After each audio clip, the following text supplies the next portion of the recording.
2 Corinthians 11. I hope you will put up with a little more of my foolishness. Please bear with me, for I am jealous for you with the jealousy of God Himself. I promised you as a pure bride to one husband, Christ. But I fear that somehow your pure and undivided devotion to Christ will be corrupted, just as Eve was deceived by the cunning ways of the serpent. You happily put up with whatever anyone tells you, even if they preach a different Jesus than the one we preach, or a different kind of spirit than the one you received, or a different kind of gospel than the one you believed. But I don't consider myself inferior in any way to these super apostles who teach such things. I may be unskilled as a speaker, but I'm not lacking in knowledge. We have made this clear to you in every possible way. Was I wrong when I humbled myself and honored you by preaching God's good news to you without expecting anything in return? I robbed other churches by accepting their contributions so I could serve you at no cost. And when I was with you and didn't have enough to live on, I did not become a financial burden to anyone. For the brothers who came from Macedonia brought me all that I needed. I have never been a burden to you, and I never will be. As surely as the truth of Christ is in me, no one in all of Greece will ever stop me from boasting about this. Why? Because I don't love you? God knows that I do. But I will continue doing what I have always done. This will undercut those who are looking for an opportunity to boast that their work is just like ours. These people are false apostles. They are deceitful workers who disguise themselves as apostles of Christ. But I am not surprised. Even Satan disguises himself as an angel of light.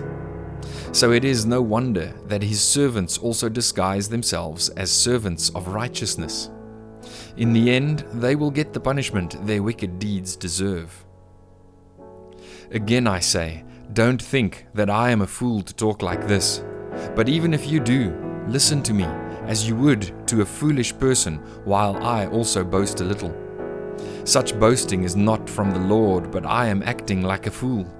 And since others boast about their human achievements, I will too. After all, you think you are so wise, but you enjoy putting up with fools. You put up with it when someone enslaves you, takes everything you have, takes advantage of you, takes control of everything, and slaps you in the face. I'm ashamed to say that we've been too weak to do that. But whatever they dare to boast about, I'm talking like a fool again, I dare to boast about it too. Are they Hebrews? So am I. Are they Israelites? So am I. Are they descendants of Abraham? So am I. Are they servants of Christ? I know I sound like a madman, but I have served Him far more. I have worked harder, been put in prison more often, been whipped times without number, and faced death again and again. 5 different times the Jewish leaders gave me 39 lashes. 3 times I was beaten with rods. Once I was stoned. 3 times I was shipwrecked. Once I spent a whole night and a day adrift at sea.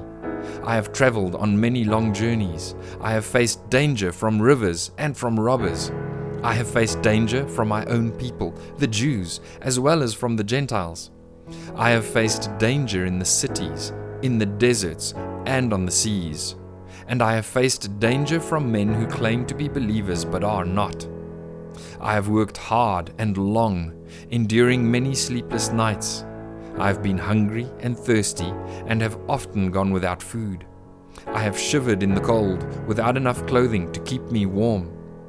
Then, besides all this, I have the daily burden of my concern for all the churches. Who is weak without my feeling that weakness? Who is led astray, and I do not burn with anger? If I must boast, I would rather boast about the things that show how weak I am. God the Father of our Lord Jesus, who is worthy of eternal praise, knows I am not lying.